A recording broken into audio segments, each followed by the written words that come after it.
Доброго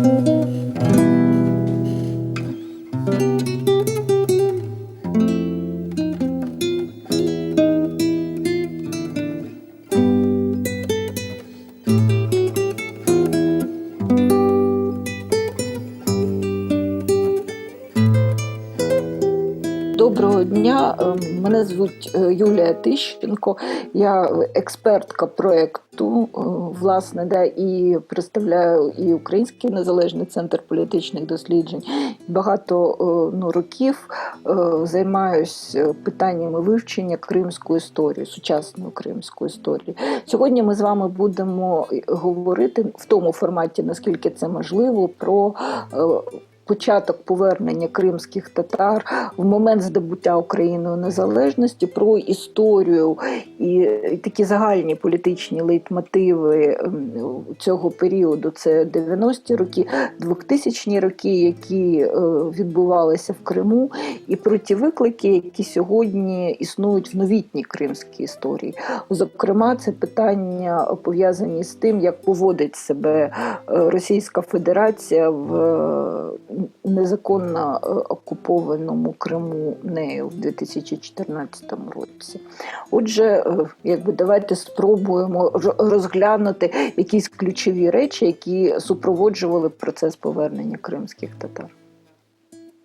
Отже, хотілося б почати, можливо, не зовсім стандартно, але з певною змірою з того, що можна вважати такими ключовими висновками цього періоду, зокрема з моменту здобуття незалежності, 90-ті, 2000-ні роки, які загальні речі, які стосуються кримсько-татарського національного руху. Загалом кримсько-татарський національний політичний рух, він сповідував принципи ненасильства, він був пов'язаний з національним демократичним рухом в Україні сьогодні, і ці зв'язки, вони сягали ще радянських часів, власне, тобто ще питань пов'язаних з українським дисидентством, тобто з українськими шестидесятниками. Кримсько-татарський рух сповідував також і ґрунтувався значною мірою, така магістральна лінія – це євроатлантична орієнтація, тобто є питання євроінтеграції, питання наближення до НАТО. Це сама ситуація, вона значною мірою була ускладненою, конфліктною ще і з огляду на загальну ситуацію в Криму і ті, значною мірою проросійські, прокомуністичні сили, які перебували і далі трансформованими перебувають в Криму на початку 90-х і в момент здобуття Україною незалежності. Кримські татари тоді активно підтримали незалежність України, і Україна весь цей процес повернення, власне, вона забезпечувала сама. Чому? Тому що країни, які входили до складу СРСР, фактично не докладали зусиль щодо повернення, щодо облаштування кримсько-татарських родин, громади, кримсько-татарського народу, який повертався на свою історичну батьківщину. Українська влада в цей період значною мірою діяла постфактум, тобто не проактивно. І певні кроки, важливі рішення ухвалювались після подій. Зокрема, це стосувалося питань політичного врегулювання. Отже, на весь цей процес такої загальної інтеграції негативним чином впливала і доволі відверта антикримська татарська політика місцевої регіональної кримської влади. Але при цьому в Криму активно розбудовувались структури представництва суспільного руху кримських татар, громадського руху. Приміром, можна згадати, що протягом 91-92 років були обрані регіональні органи національного самоврядування кримських татар, меджліси. Серед них було і 15 районних, 7 міських меджлісів. Існував Курултай, і, власне, От на початок 2000-х, от під час повернення також прийшлися і основні такі кроки, віхи в облаштуванні, відродженні мови, налагодженні таких елементів освіти мовою кримських татар. Розвивались питання не завжди так, як це хотілося, питання представництва, але і були, звичайно, дуже болючі економічні проблеми, про які ми також будемо сьогодні говорити. Отже, в 2014 році, 20 лютого 2014 року, це така дата початку окупації Криму з боку Російської Федерації, кримські татари, політичне керівництво кримських татар не підтримувало цих дій Росії, тобто не підтримувало окупації та невизнаної анексії Автономної Республіки Крим з боку Російської Федерації. І, власне, фактично сьогодні ми маємо репресивну машину Російської Федерації, яка направлена і на кримсько-татарську громаду, на представників кримсько-татарського народу. Отже, якщо ми зазирнемо далекий кінець 80-х і початок 90-х, саме масове повернення кримських татар припало фактично на період розпаду Радянського Союзу і набуття Україною незалежності. Основна кількість людей прибувала до Криму в 1990-91 році. Фактично ми можемо уявити, що тоді Радянський Союз розпадався, власне, і це також створювало певні свої виклики щодо цих процесів повернення. В червні 1991 року на Кримському півострові вже вдалося повернутися 130 тисячам кримських татар. А коли вже наприкінці 1991 року вже ми можемо побачити статистичні дані, це вже понад 150 тисяч. І також важливо розуміти для певних процесів, пов'язаних з інтеграцією, що громадянами України автоматично набували громадянство певна обмежена кількість людей. Чому? Тому що автоматично громадянами України у зв'язку з вступом в силу 13 листопада 1991 року Закону України про громадянство України стали тільки 73 тисячі, більше 73 тисяч кримських татар, які змогли офіційно зареєструватись в регіоні, попри ті численні перепони, які чинились місцевою владою, власне. Тоді існували такі своєрідні рішення про квоти в регіонах стосовно прописки, тобто того, що ми зараз з певними трансформаціями звемо реєстрацію.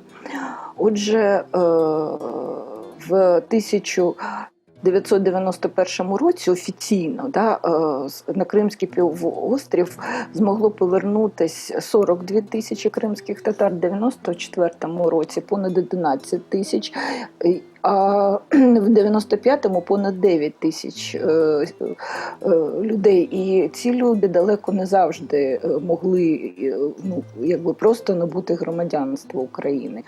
В 2013 році можна побачити, що кримські татари в цілому складали більше 13% від всіх тих, хто проживав в Криму. Отже, хотілося б звернутися до різних текстів, різних оглядів. І в одному з звітів Міжнародної організації Верховного комісару ОБСЄ з питань національних меншин в 2013 році вказується, ті, хто повертався на початку 90-х, прибував до Криму в розпал сепаратистських домагань проросійських сил Криму. Останні розглядали численних новоприбулих кримських татар, що були переважно переконаними прихильниками української державності, як додатковий тягар, як нових політичних опонентів. Ця фраза сказана через багато років міжнародними експертами, по суті, вона розкриває той загальний лейтмотив, той загальний клімат, який на початку 90-х існував в Криму в цілому, зокрема у сфері міжнаціональних відносин. Отже, 12 лютого 91-го року, коли Україна ще була Радянською соціалістичною республікою, сталася така карколомна подія, певною мірою, яка доволі неоднозначно і контроверсійно потім була якби сприйнята, в тому числі кримськими татарами. Тоді Верховна Рада України своїм рішенням фактично утворила Кримську, ще тоді автономну Радянську соціалістичну республіку у складі України. Це рішення було якби прийнято на підставі того референдуму, який було проведено в Криму напередодні, який ініціювали тоді кримські комуністи. Отже, створення Кримської автономії фактично представниками тодішньої комуністичної більшості не викликало підтримки представників кримських татар.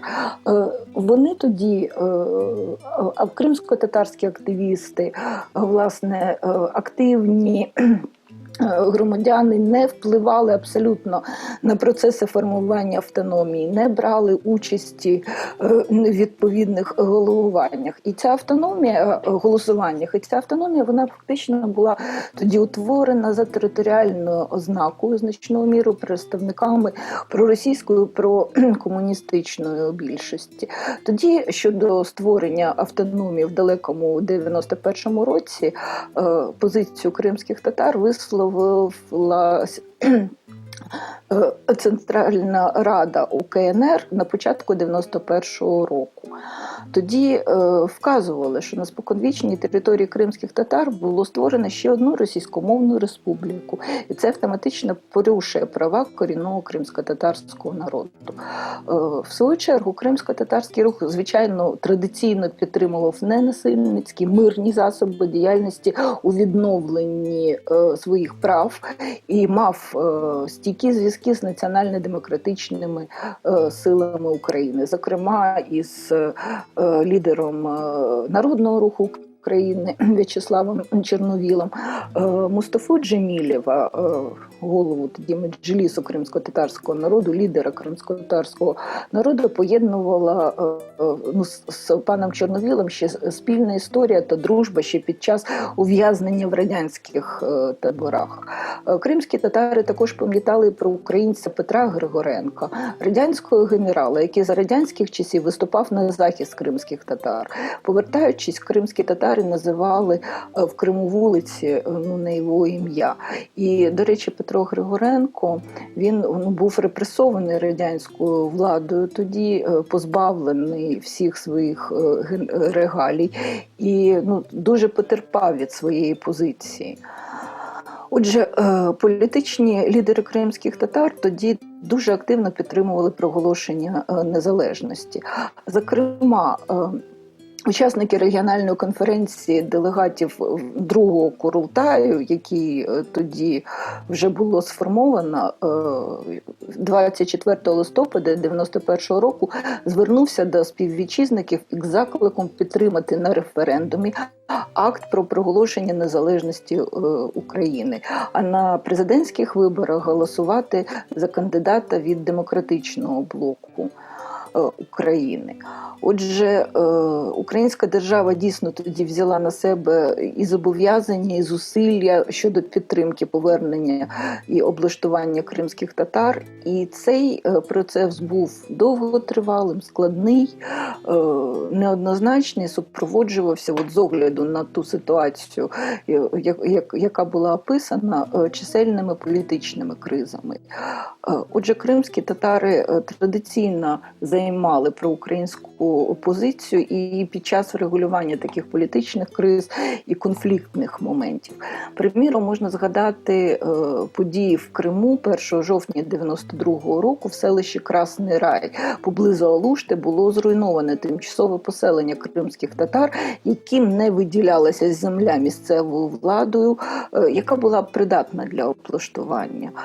Тоді мав місце доволі серйозний конфлікт, постраждало майже 20 осіб, було затримано більше 40 осіб, і ті тимчасові будинки було також зруйновано. Потім у відповідь були протестні акції, власне, пікетування Алуштинського міськвиконкому, і тільки після цих протестних акцій, певної спроби діалогу, вдалося почати вирішувати питання щодо впровадження з боку місцевої влади так званих квот на поселення кримських татар в тих чи інших кримських районах. Справа в тому, що це ще з радянських часів кримським татарам не дозволяли повертатись фактично на ті місця, з яких були депортовані їх дідусі, бабусі, тобто їх предки. Чому? Тому що радянська влада тоді не бажала такого своєрідного, вибачте за це слово, скупчення людей в одному місті для того, щоб вони не могли впливати, в тому числі і на ті політики, які місцевою владою проводяться. Отже, була, приміром, така постанова 92-го року Ради міністрів Криму про розселення кримських татар на території Сімферопольського району, де фактично говориться про квоти, встановлені постановою Ради міністрів Криму.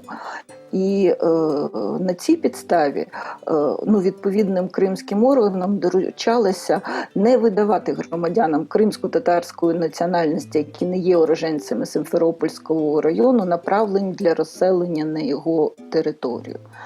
Отже, тільки в березні 93-го року в Криму було ухвалено рішення, яким змогли отримати землю для поселення більше кримських татар. Тобто ці механізми спростилися. Подібного роду інциденти, такі болючі для Криму, мали місце і в червні 95-го року, власне, коли міліція фактично не втручалася в такий кримінальний тиск, який чинився на кримських татар в одному селищі, яке мало назву Щебетівка.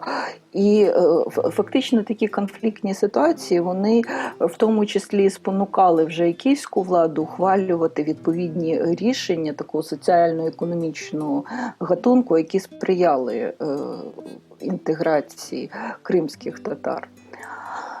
Можна згадати, що ми говорили про ті зусилля України, про той певний обов'язок, власне. Україна фактично і сама потерпаючи економічно, опинилась один на один з певними такими соціально-економічними викликами в облаштуванні. І незважаючи на ряд домовленостей, ані Російська Федерація, ані інші країни Радянського Союзу, куди були депортовані кримські татари, фактично не брали участь в питаннях облаштування.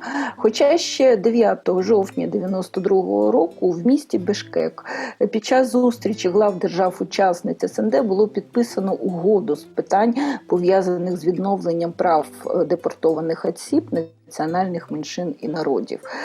Проте країни-підписанти угоди, зокрема Російська Федерація, фактично самоусунулись від вирішення відповідних питань, навіть і від спрощення виходу з громадянства тих країн, з яких повертались кримські татари. Потім це спричинило доволі серйозні проблеми. Чому? Тому що громадянство – це право мати права. Це право і на, в тому числі, можливість брати участь в виборах, брати повноцінну участь в соціальних, економічних процесах. І оце, складність вирішення питань, зокрема, стосовно набуття громадянства, воно потім спричинило вже наприкінці 90-х доволі серйозні і складні конфлікти, власне. Їх вдалося вирішити з 92-го року тільки вже наприкінці 90-х, 98-го, коли, приміром, між Україною і Узбекистаном було підписано відповідні рішення про спрощений вихід з громадянства Республіки Узбекистан і набуття громадянства України для багатьох кримських татар, які повертались саме з Узбекистану на територію України. Ну, приміром, таких було більше 62 тисяч людей, які не могли вийти з громадянства Узбекистану і набути українське громадянство. Хотілося б ще зазначити про економічну складову. В 90-ті роки українська влада підтримувала процес облаштування, повернення. І після доволі таких складних діалогів з 91-го року процес облаштування кримських татар став вже фінансувати за рахунок коштів державного бюджету в Україні. Тобто з'явилась окрема строка в державному бюджеті, і ці бюджетні кошти на той час направлялись переважно на будівництво житла, інженерних комунікацій, якихось об'єктів соціально-культурного призначення, але завжди є певні але. Ці кошти часто густо витрачались вже і місцевою кримською владою доволі неефективно. А чому? Тому що і місцева влада, от як ми бачили з попереднього навіть огляду, і стосовно квот на розселення, і стосовно проблем з працевлаштуванням кримських татар, і проблеми з громадянством.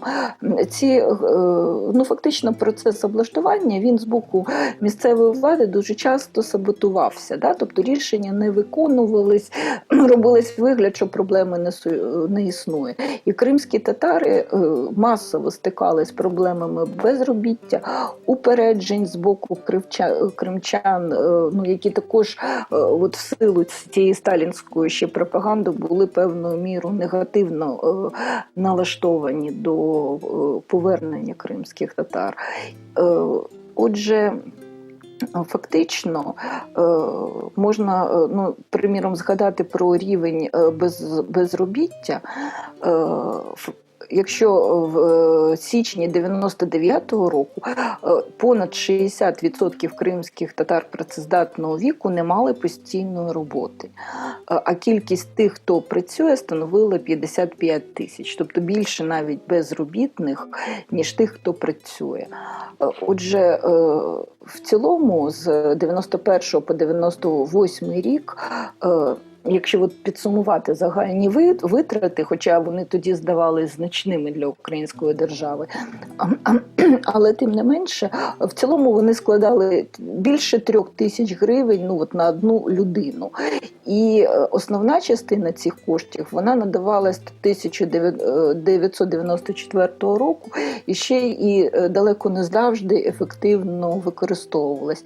І відповідно до цього ми маємо те, що маємо. Отже, наприкінці 90-х, на початку 2000-х років із 300 селищ і мікрорайонів, там, де проживали кримські татари, кримсько-татарські репатріанти, третина не була забезпечена водою.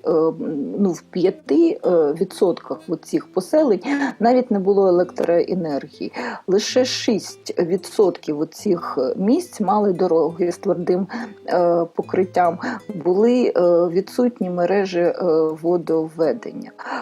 Були страшні проблеми із виділенням землі. Отже, фактично, значною мірою люди роками будували собі будинки, все одно коштів не вистачало. У 1998 році близько 40 тисяч родин кримських татар у Криму, а це 130 тисяч осіб, не мали завершеного власного житла. Отже, а щодо землі, в 2013 році у звітах Верховного комісара ОБСЄ з питань меншин вказували, що несприятливі соціально-економічні умови, такі як бідність, непридатне для проживання житло, безробіття або відсутність доступу до соціальних послуг та охорони здоров'я є наслідком незавершеного процесу організації поселення і реабілітації тих, хто повернувся. І це все створює перешкоди на шляху їх успішній інтеграції до кримського суспільства, власне, і до українського суспільства як такого. Отже, ну, на тлі от тих викликів, пов'язаних з соціально-економічною складовою, з культурною складовою, з питанням набуття громадянства, кримські татари значну роль відіграли на Кримському півострові і в подоланні тих сепаратистських тенденцій, які мали місце в 93-му, 4-му, 5-му роках тоді.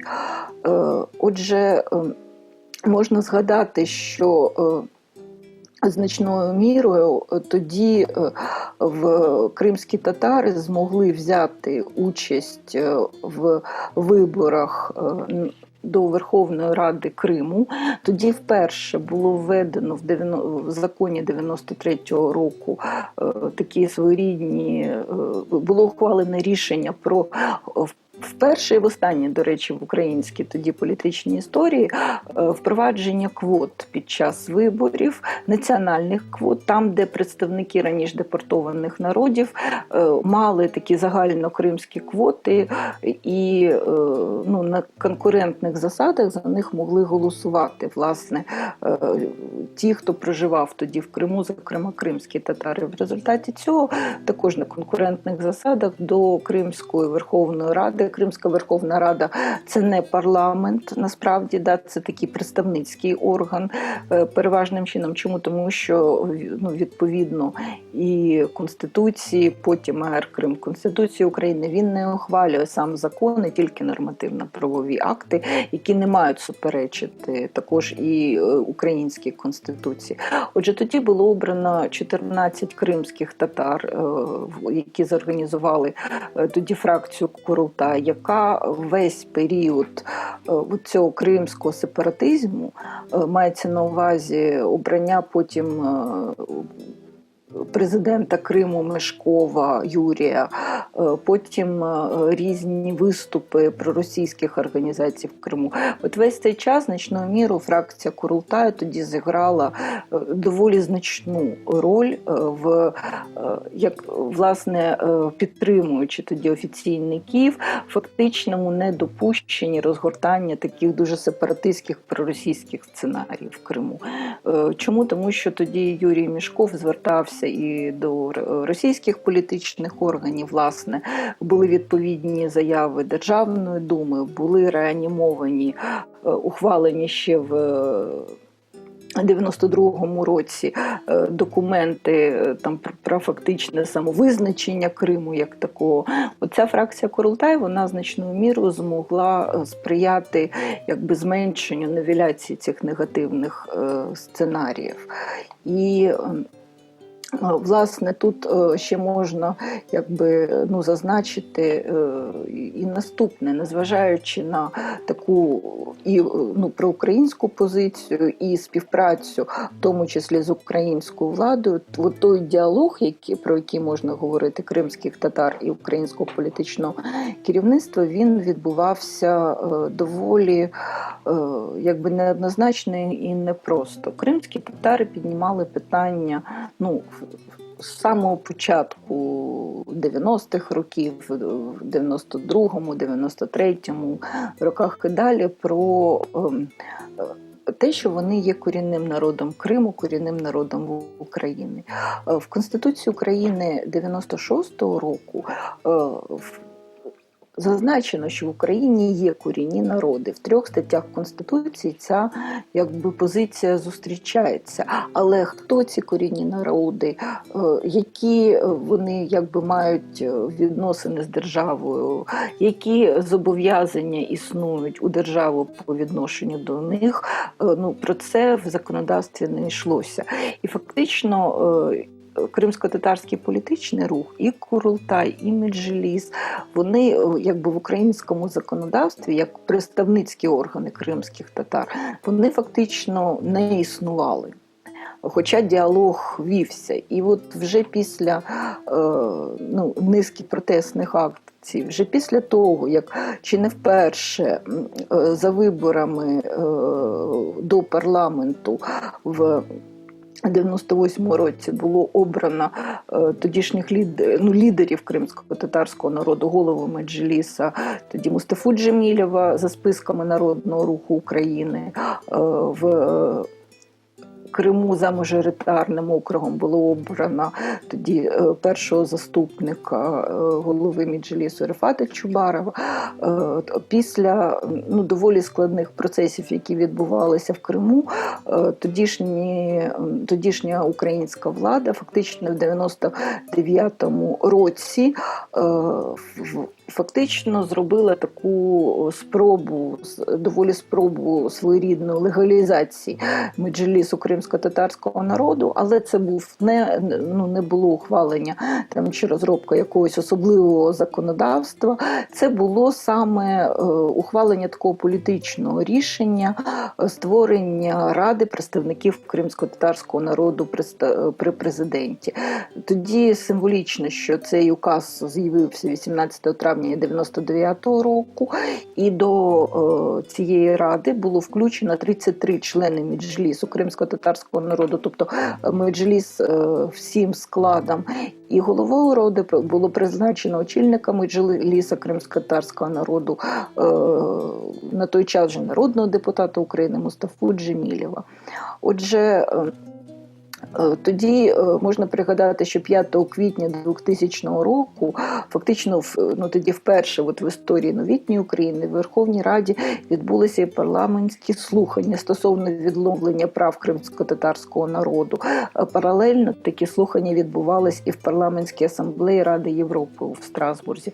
Тобто можна побачити, що з часом із такого руху активістів, які сповідують в тому числі принципи ненасильницького спротиву, кримським татарам, кримсько-татарському політичному руху вдалося вийти на такий серйозний, глибокий політичний рівень, і такі елементи політичної інтеграції відбувалися. Хоча при цьому можна пригадати, що ми згадували тут про введення квот, виборчих квот щодо кримських татар під час виборів до Верховної Ради Криму в 93-му році. Потім ці квоти через власне бажання, позицію кримських комуністів було скасовано. І під час наступних виборів до Верховної Ради Криму фактично жодного кримського татарина не було обрано. Це можна пояснити, власне, і тими викликами, які існували і в нарізці округів виборчих, там, де кримські татари далеко не завжди складали якісь потужну більшість в цих округах, яка б могла дійсно проголосувати, і її рішення не розмивались би загальною більшістю людей. Один момент. І другий момент – це дійсно продовжувались в кримському суспільстві тоді накручуватись негативні стереотипи по відношенню до кримських татар, поширюватись міфи і про ісламську загрозу, і про кримсько-татарський так званий сепаратизм, тобто і кримське населення, громадян України, які проживали в Криму, дуже активно готували відповідними міфами, стереотипами і всіляко сприяли тої напруженості, яка час від часу спалахувала тоді в кримському суспільстві. Якщо ми говорили про Раду представників кримсько-татарського народу, то тут в подальшому його доля складалася не так однозначно, як ще на початку всієї цієї історії і на початку її заснування. І, зокрема, це пояснювалось різними політичними нюансами тоді у взаєминах політичного керівництва кримських татар з українським політичним керівництвом і з питаннями різних таких політичних преференцій в тому числі. Можна пригадати, що в 2002 році Меджліс фактично утворив політичний союз тоді з виборчим блоком «Наша Україна», а про європейські та євроатлантичні цінності фактично відповідали традиціям кримсько-татарського національного руху, його головним принципам, власне, і кримськими татарами було тоді підтримано дуже активно помаранчеву революцію 2004 року. Але навіть незважаючи на це, все одно політичний такий діалог вже новообраного українського президента Ющенка із тою радою кримських татар при президенті України, він був якби таким доволі несистемним, власне. І фактично рішення, які ухвалювали за результатами цих зустрічей, цих діалогів, вони фактично не спрацьовували. Приміром, з 2004 по 2009 роки державна програма розселення і облаштування депортованих кримських татар та осіб інших національностей, що повернулися в Україну, фактично фінансувались дуже повільно і реалізовувались дуже повільно. Після перемоги Віктора Януковича під час президентської кампанії в 2010 році фактично відбулася і ревізія, і політики по відношенню до кримських татар в їх взаєминах з центральною владою. У серпні 2010 року фактично в ці укази, які стосувались Ради кримських татар при президенті України, було внесено зміни. Зокрема, у серпні 2010 року було змінено положення про Раду представників кримсько-татарського народу, які фактично виключали принцип делегування кримськими татарами представників, що обираються ними самими за власними процедурами, і змінили принципом призначення на власний розсуд адміністрації. Тобто тепер не члени Меджлісу були в цьому політичному представництві взаєминах з українським президентом, власне, органами влади, а ті, з ким хотіла говорити і сама влада. До речі, така система певною мірою застосовувалася в самому Криму, там, де на противагу системі національного самоврядування Курултай Меджліс, тоді кримські очільники створювали такі квазі-органи, приміром, Раду аксакалів кримсько-татарського народу, тобто намагаючись створити такі ручні політичні рухи, власне. Але ці спроби, як довів час, вони показали, власне, свою неефективність. Тобто це була підміна понять і, власне, підміна того діалогу, який міг бути. Отже, в 2014 році на тлі згортання напрямів європейської інтеграції в курсі президента Януковича, тоді Меджліс кримсько-татарського народу підтримав європейські прагнення України і Революцію Гідності. В 2014 році представники політичного руху кримських татар були присутні на Майдані, як і багато кримських татар фактично взяли участь в революції.